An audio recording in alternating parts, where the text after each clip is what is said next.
Welcome to the Stephen Mansfield audio podcast.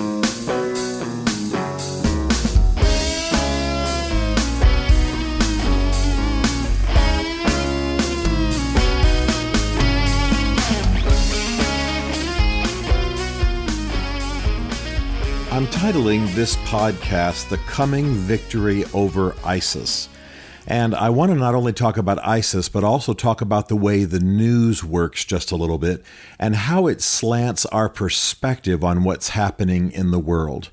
We've all been seeing the news about ISIS. We've probably all seen the pictures, the videos of black masked ISIS warriors marching. Usually it's Christians in orange jumpsuits out to some location where they then behead them. We see this constantly. We've also, perhaps earlier in the news cycle on ISIS, seen the mass graves and the shooting of a lot of people in the head and what have you. Well, ISIS and this kind of terrorism gets a lot of attention because of the way the Western news works. The news in the Western world tends to grant attention to what is the most stunning, most shocking, has the most blow your mind appeal, so to speak. And that's why a starlet in Hollywood who shows a bit too much skin getting out of a limo gets a lot of attention in the media, or a starlet who, is arrested for drunk driving or what have you. That gets attention, whereas far more significant trends and events in the world don't get attention. And this is very much like what's going on with ISIS. The reality is that the Kurds are defeating ISIS at every turn. Now, you're not hearing this in the Western news. You're not hearing this in the news that you watch. But the reality is that while ISIS is winning the PR game, so to speak, ISIS gets attention. ISIS gets photographs on all the major websites. ISIS videos are breaking news. They are actually losing the conflict for control of Iraq and Syria and the Middle East as a whole. But they get attention because of the grotesque nature of what they do and because of the fear factor. But the truth is that the Kurds have been defeating ISIS at nearly every turn. They have defeated them in every major battle. They are killing far more of ISIS than ISIS is killing anyone else. They have driven ISIS out of Kobani. They have driven ISIS off of every dam that ISIS controlled for a short while. They are taking territory back continually. It's only because ISIS is pretty good at the shock factor, pretty good at social media, because ISIS is just inspiring such fear in the West, particularly when the children of the West, in some cases, are going to the Middle East to join ISIS. And so all of this has a terror factor when, in fact, ISIS is actually being destroyed. It's amazing, isn't it? It's the reverse of what we're getting in the news. The reality is that the Kurds, their Peshmerga, as I've said before in these podcasts, runs somewhere between 100,000 to 200,000. 100,000 would be the conservative estimate, more the estimate that they use for the number of troops in Washington. But the Kurds themselves say they have about 180 to 200,000 Peshmerga. But the fact is that the Kurdish Peshmerga are far better warriors than ISIS, are very, very accomplished. And as countries like Turkey have stopped preventing their Kurds from engaging against ISIS, and have even begun to restrict their airports and what have you, which is the main way that European jihadis got into ISIS. They came down through Turkey, through Istanbul. Now that Turkey's not doing that as readily, and now that Saudi Arabia, our other ally in the Middle East, is no longer funding ISIS directly, they are being defeated. They are not great warriors. Yes, they're high tech. Yes, they're good at social media. Yes, they tend to have the shock value on social media. And yes, there is a terror factor. But once they sort of outstripped the weapons that they had taken from the Iraqi army when the Iraqi army fled the field early on, and once they began to be severely tested, they began to fray because they're not experienced warriors. They simply were well financed by our allies, by the way, well equipped, and so they won some territory early on. The reality is that I expect the defeat of ISIS by the end of the year if something happens.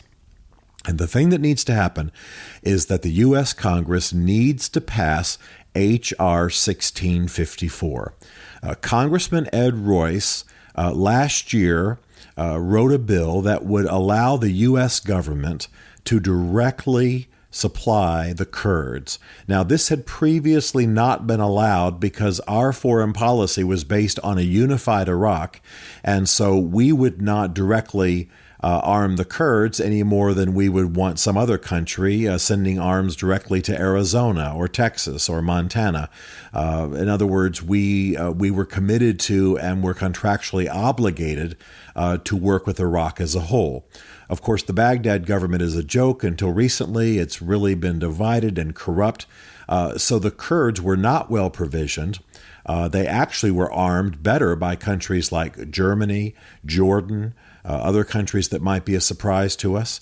And so they began to win their victories. And the more Turkey got out of the way, the more Saudi Arabia stopped arming them, or the less they supplied them and funded them, I suppose, is the way to say it.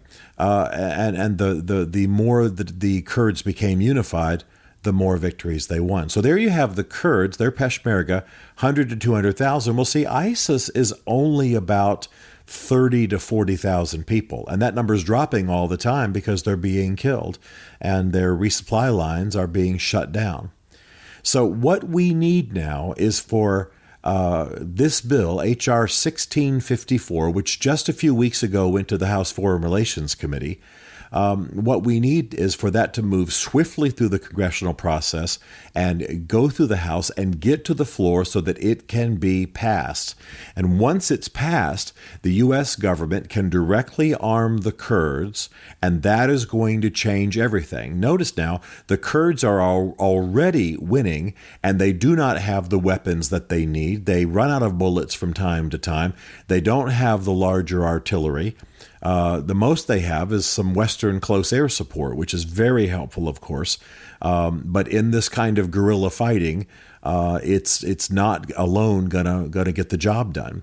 When ISIS moves into a village or a town, you can't just bomb the town or the village because you'll kill all the civilians.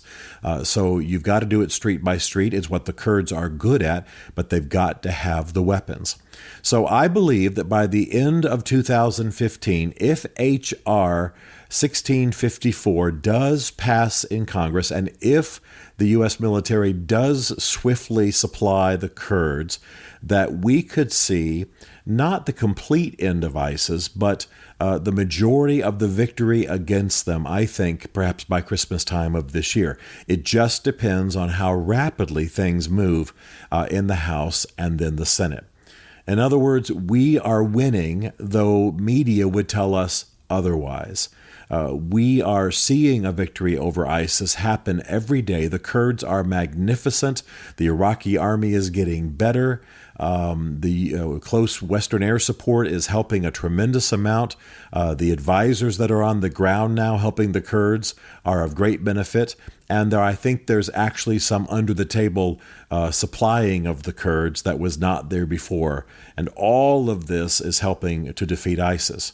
But if we will continue to exercise our influence against our allies in their support of ISIS, which was a lot of the problem originally, we tend to choose our friends badly in the Middle East, and if we will finally straighten out this legal quagmire in which U.S. government is not allowed to directly arm the Kurds, but may be allowed as of this summer with H.R. 1654, I think that we can see tremendous advances by the end of the year. So don't be fooled by what you see on television. Just because a civilian population is being murdered, just because people of opposite faith of ISIS are being shot in the head, just because they sneak into a village and kidnap 50 or 60 Christian leaders and march them out onto a beach and behead them all.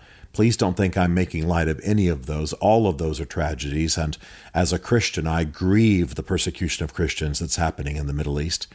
The fact, nevertheless, is that these are gaining attention because they are the actions of cowards and weaklings. I can walk down the street right now where I'm sitting in Nashville, Tennessee, and shoot a grandmother. That doesn't mean that I'm powerful. That doesn't mean that I can take Nashville. That doesn't mean I can defeat, the Nashville Police Force or the Tennessee National Guard or the FBI, which has offices here as well. You understand what I'm saying. Just because I do something shocking doesn't mean I'm powerful. In fact, the more that I lean to something shocking, the less powerful I probably am. And that is exactly the situation with ISIS. ISIS is weakening. ISIS is losing support. ISIS is only winning the PR game, which strikes terror into the hearts of Westerners and wins unstable youth who think they can go and join the great cause. If we'll do what we know we have to do to defeat our enemy, we can see them largely defeated by the end of this year if we will get serious.